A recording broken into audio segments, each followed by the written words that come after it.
Bonjour à tous. Alors aujourd'hui, j'ai l'honneur d'avoir un invité VIP qui est Jean-Lin Lacapelle, député européen. Merci pour cette participation. Bonjour Jean-Lin. Bonjour Marc, je suis ravi. Merci pour ton invitation par avance. Voilà, donc ravi de te revoir en visio. Bon, mais j'aurais préféré que ce soit à Bruxelles. Donc c'est à Bruxelles que tu es, c'est ça? Exactement, exactement. Voilà. Bon, très bien. Donc nous sommes le 4 avril, il est 17 heures pour moi et pour toi, il est 11 heures. Et voilà, donc je vais, dans cette série d'interviews pour les Européens, te poser à peu près les mêmes questions que tout le monde, un petit peu différentes parce que toi, tu es déjà député européen. Donc la première question, c'est est-ce que tu peux déjà te présenter en quelques mots et dire quel est ton lien avec les Français étrangers, donc plus précisément, quel est ton poste, ton rôle? Très bien. Alors je suis donc Jean-Alain Capelle, je suis père de famille, j'ai quatre enfants, j'ai 56 ans. Après avoir travaillé plus de 25 ans dans l'univers de la grande consommation, dans des boîtes du CAC 40, j'ai travaillé notamment 10 ans chez Danone, 10 ans chez Cadbury Schweppes, puis 5 ans comme directeur commercial chez L'Oréal, qui sont des boîtes d'ailleurs des groupes d'industrie internationale. J'ai décidé de faire de ma passion qui était la politique, d'en faire ma vie entière. C'est-à-dire que je suis définitivement, j'ai définitivement basculé du côté obscur, c'est-à-dire que je suis devenu à la disposition de mon mouvement je suis aujourd'hui donc parlementaire, en effet, député français au Parlement européen, tout en étant porte-parole du Rassemblement national et délégué national aux Français de l'étranger. Je vais en parler. Quel est le lien que j'ai avec les Français de l'étranger? J'ai de liens multiples et j'ai une affection particulière pour les Français étrangers. Des liens multiples parce que j'ai moi-même été Français étranger. J'ai vécu 5 ans en Tunisie, j'ai vécu dans un contexte un peu différent 6 mois au Liban et je suis, comme tu l'as parfaitement indiqué dans ton introduction, aujourd'hui à Bruxelles. Et je suis Français de l'étranger, entre guillemets, même si c'est un étranger proche, mais je suis Français de l'étranger, on va dire 3 à 4 jours par semaine, depuis maintenant 5 ans aussi, à travers mon mandat de parlementaire.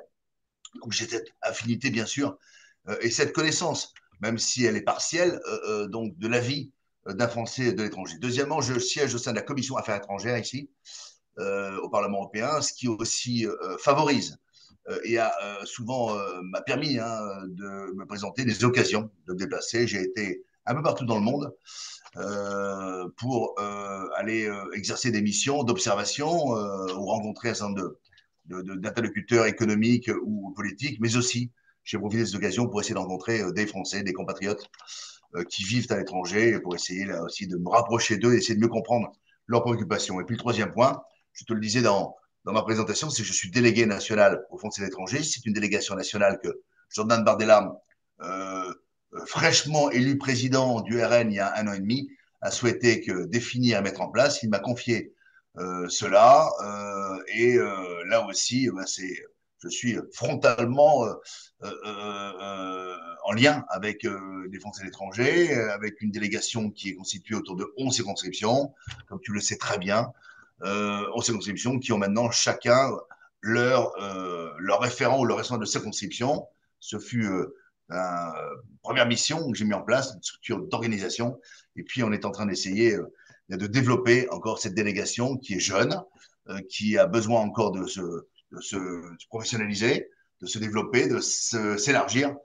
Mais c'est tout le travail, toute la mission qui m'ont été confiées et qui me rend extrêmement fier. Et c'est aussi la raison pour laquelle je te réponds aujourd'hui. Ok, très bien, merci, c'est très clair. Alors pour ces élections européennes 2024, bon, pourquoi voter RN? Quelles sont les bonnes raisons? Alors, il y a plusieurs raisons. Il y a, pour moi, on va dire, il y a de grandes raisons. La première raison, c'est parce que c'est une élection nationale. Même si on appelle ça l'élection européenne, c'est la dernière élection nationale avant la fin du mandat d'Emmanuel Macron, c'est-à-dire dans 2 ans et demi. C'est pour moi un vote en quelque sorte de sanction également et de référendum contre Emmanuel Macron. Emmanuel Macron est celui qui a entamé son deuxième mandat, qui n'a jamais écouté les Français qui ont pu s'opposer, qui ont pu s'exprimer par le suffrage universel. Je prends l'exemple, bien sûr, de ma famille politique, le Rassemblement national, qui a 88 élus à l'Assemblée nationale, donc qui a réussi une très jolie performance lors des élections législatives, qui est devenu le premier parti politique dans les intentions de vote, le premier parti politique dans l'électorat et le premier parti d'opposition parlementaire et qui n'est jamais écouté. Ça, c'est la première raison, c'est un vote sanction. C'est un vote référendum contre Emmanuel Macron. Je veux continuer avec Emmanuel Macron ou je veux lui envoyer un message fort. Et à travers ce vote fonction, je rappelle que les trois préoccupations des Européens d'ailleurs, elles sont les mêmes dans les enquêtes d'opinion comme chez les Français. Les trois préoccupations principales sont un, le pouvoir d'achat, deux, l'immigration, trois, la sécurité. Alors après, il y a des sujets bien sûr importants comme l'environnement, mais les trois premières préoccupations au niveau européen comme au niveau français sont celles-là. Emmanuel Macron n'a rien fait, n'a rien infléchi dans sa politique, n'a rien inversé et continue finalement à mépriser nos compatriotes, quels qu'ils soient. Donc ça, c'est une raison fondamentale, bien évidemment, pour s'exprimer le 9 juin. Il faut que les gens aillent voter, parce que si l'on veut gagner, tu connais très bien la formule, s'il faut que la France gagne, il faut que la France vote aussi. Premier point. Deuxième point, mais il y a aussi maintenant un modèle européen qui va être proposé aux Français, soit on continue comme aujourd'hui avec un modèle européen qui continue à bafouer le suffrage universel, la parole des peuples, la liberté des peuples, l'indépendance des nations et leur souveraineté, ou alors on change totalement de modèle. Le problème de l'Union européenne aujourd'hui, il y a quatre problèmes. Donc je vais être assez rapide pour ne pas ennuyer les gens qui nous écouteront et nous regarderont. Mais le premier problème, c'est l'Union européenne qui veut s'accaparer toutes les compétences. Elle veut s'accaparer les compétences qui sont les compétences les plus régaliennes. La sécurité, par exemple, la défense, les affaires étrangères. L'immigration, je l'inclus bien sûr là-dedans. C'est des compétences qui appartiennent aux nations. Dans les traités initiaux, d'ailleurs, il n'était pas prévu que l'Union européenne s'en occupe. Elle prend pour motif tous les prétextes pour s'approprier des compétences qui ne sont pas les leurs.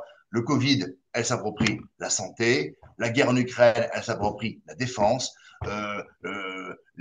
Gaza, la situation à Gaza, elle s'approprie les affaires étrangères. Et tout est comme cela. Et c'est insupportable parce que elle souhaite la dissolution des nations et créer un super État où tout sera décidé à Bruxelles par des gens qui sont nommés et non pas élus, notamment par Mme von der Leyen. Et bien écoutez, ça nous pose un problème. Premier point, donc, c'est ce qu'on appelle, nous, l'approfondissement. Deuxième point, c'est l'élargissement. On est à 27 pays. On a été beaucoup trop vite et beaucoup trop loin.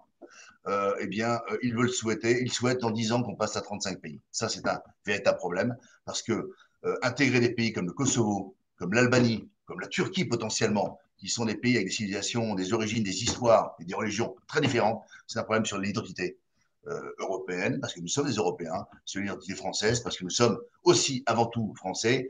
Et là, nous sommes bien sûr des fervents opposants à tout élargissement de l'Union européenne, mais c'est tout le contraire, bien sûr, du projet de Mme von der Leyen et de tous ceux qui la soutiennent et qui avaient voté pour elle. Troisième problème, c'est le pacte asile-immigration, qui sera la semaine prochaine voté, et qui, je pense, sera voté, malheureusement, par des membres du PPE, par l'ensemble de la gauche, par tous ceux qui ont soutenu, qui ont mis en place Mme von der Leyen, et qui la mettront en place, si on ne change pas les choses le 9 juin, qui la mettront en place également pour une deuxième mandature. Et le pacte asile-immigration, c'est la poursuite de la folle politique migratoire. Et la folle politique migratoire, quand nous considérons que c'est un problème, eux considèrent que c'est un projet. C'est leur projet. Donc, et dans le pacte asile-immigration, c'est la répartition obligatoire dans tous les pays européens de l'immigration. Et pour chaque migrant refusé par les nations, c'est 20 000 euros d'amende.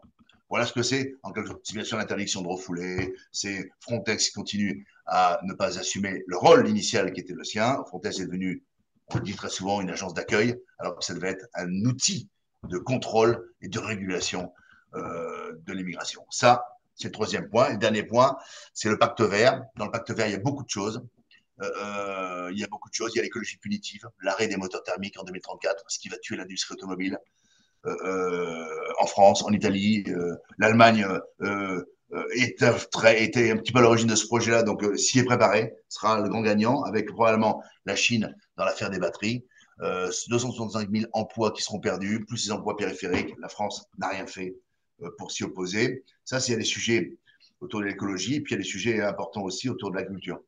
Et puisque je suis français, que je défends les électeurs français, la crise et la colère des agriculteurs dernièrement, liées notamment à tous les traités de libre-échange, les traités de libre-échange, c'est notamment ce pacte vert, c'est la réquisition de 20% des terres agricoles, c'est la poursuite des traités de libre-échange. On va en Nouvelle-Zélande à 8000 km importer de la viande bovine ou de la viande ovine, quand aujourd'hui, nos agriculteurs ont du mal à vendre, déjà doivent produire, doivent élever avec des normes différentes et ont du mal à vivre de leur travail. C'est absolument scandaleux. Seul pour cela, concernant les traités de libre-échange, seul l'Assemblée nationale s'y oppose.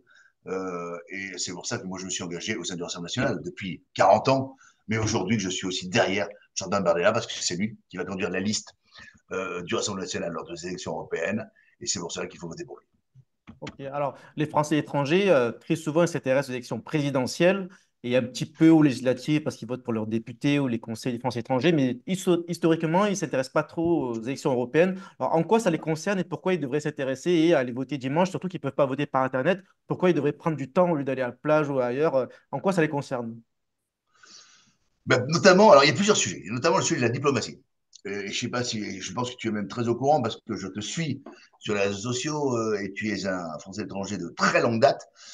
Tu as dû apprendre, sinon c'est le moment d'informer quand même nos compatriotes, mais le rapport Verhofstadt, qui a été voté par le Parlement européen, c'est la signature de la mort de notre politique diplomatique.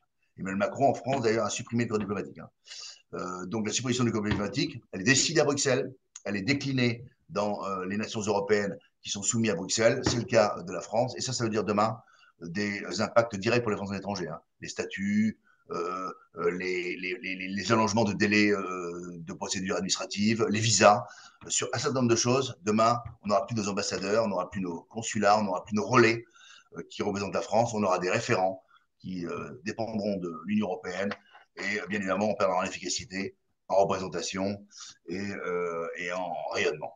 Ça, c'est bien sûr le premier point. Deuxième point, c'est la rigueur économique qu'impose l'Union européenne dans les budgets nationaux. C'est le cas notamment de la France. 3 300 milliards de dettes, d'accord, grand record, dont 1 300 sous l'ère d'Emmanuel Macron. Ça va toucher aussi nos compatriotes parce que ça va avoir un impact. Bruno Le Maire, pour essayer de compenser la dette, qui n'a bien sûr jamais compris qu'on pouvait, par les fraudes sociales, par le contrôle de l'immigration ou l'arrêt de l'immigration, qu'on pouvait essayer de générer des économies, a décidé de faire une économie de 174 millions d'euros de crédit pour l'action de la France dans le monde, dont 12 millions qui étaient destinés aux Français étrangers.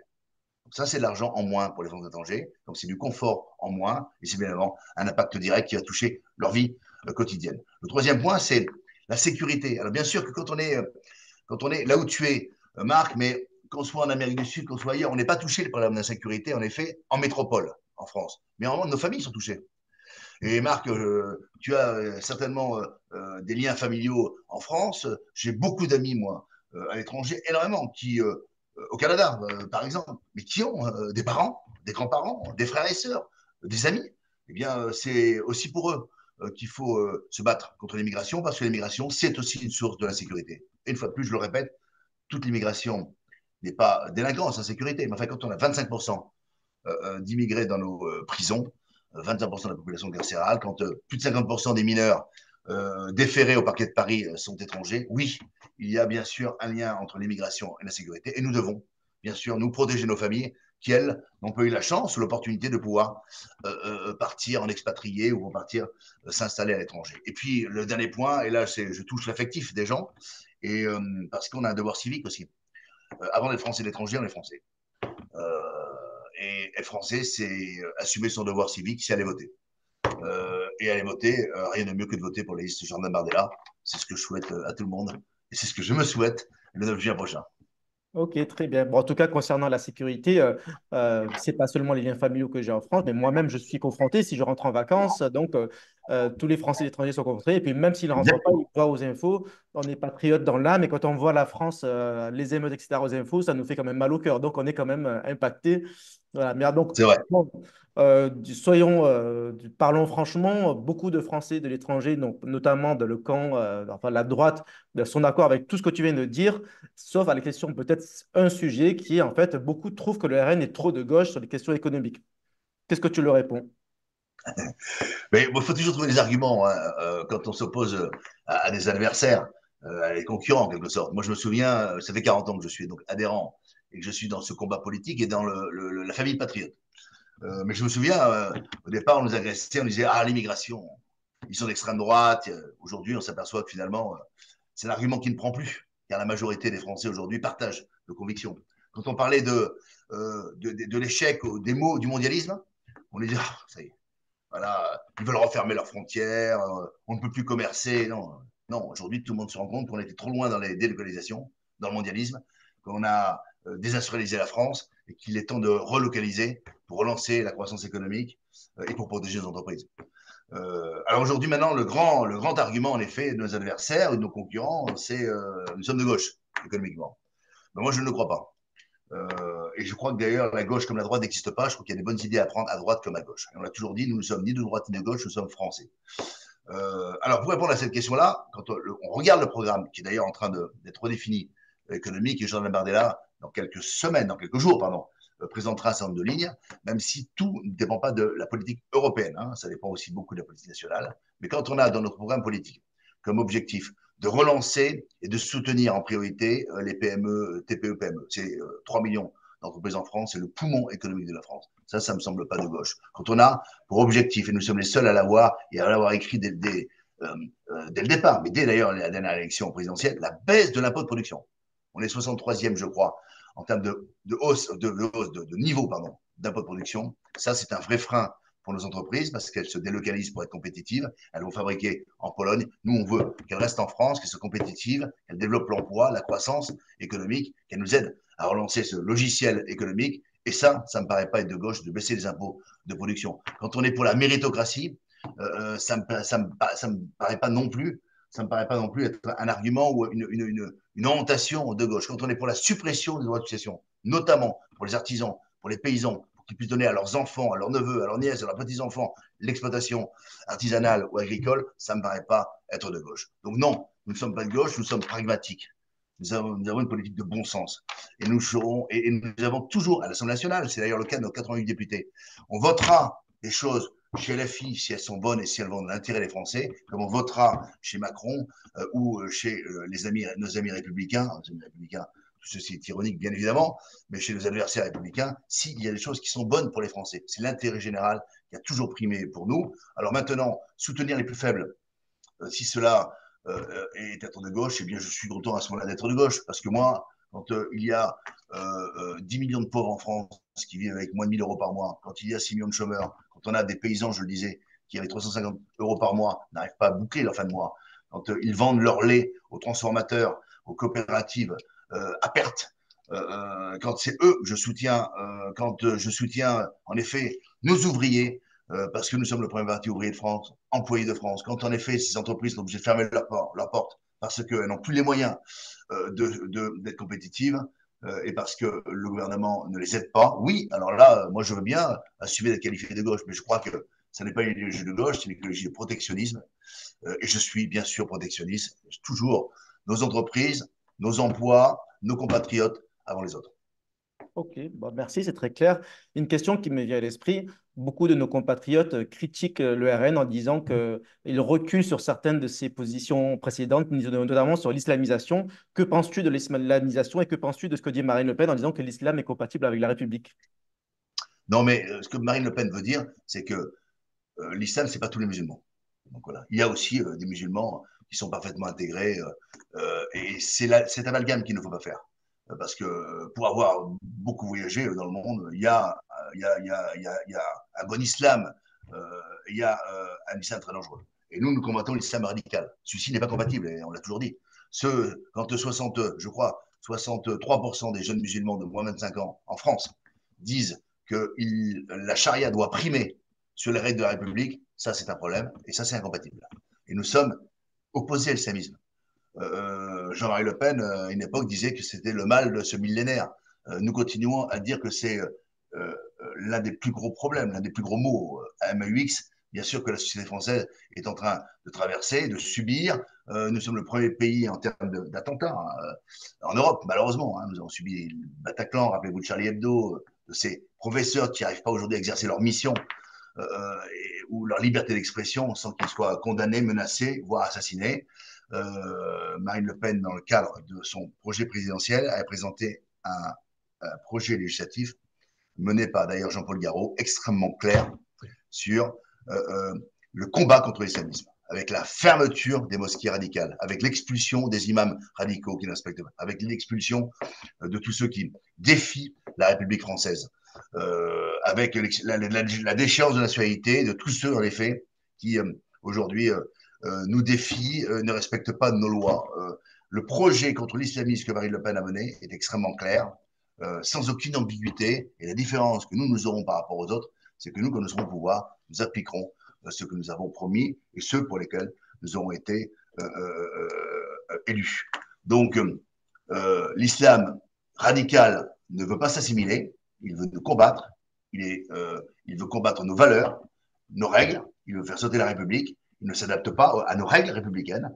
On peut parler des horaires quelquefois, des menus dans les cantines scolaires, euh, dans les piscines, des tenues qu'ils souhaitent imposer. On voit bien le Burkini, je vais chercher le mot.